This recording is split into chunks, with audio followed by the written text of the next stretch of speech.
દેશના વડાપ્રધાન થયા બાદ મોદીને મળેલી 455 ભેટ સોગાતોની સુરતમાં થનારી હરાજીમાંથી એકત્ર થનારી રકમ ગંગા સફાઈ અભિયાન માટે ફાળવવામાં આવશે।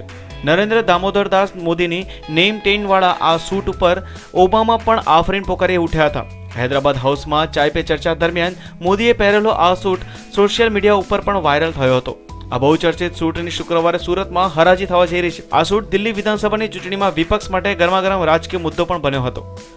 શહેરના સિટીલાઇટ રોડ ઉપર આવેલા સાયન્સ સેન્ટરમાં બુધ, ગુરુ અને શુક્રવારે મુખ્યમંત્રી અને પ્રધાનમંત્રીને મળેલી કુલ 816 ભેટ સોગાતોની હરાજી થવા જઈ રહી છે।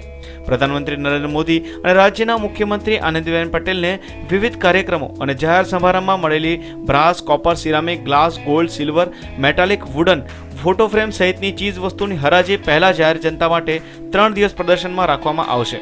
મેયરના હસ્તે આ પ્રદર્શનનું બુધવારે સવારે 9 કલાકે ઉદ્ઘાટન કરવામાં આવશે। સવારે 9 વાગ્યાથી શરૂ થનારા પ્રદર્શન સાંજે 7 કલાક સુધી જનતા નિહાળી શકશે। Bureau report, news online.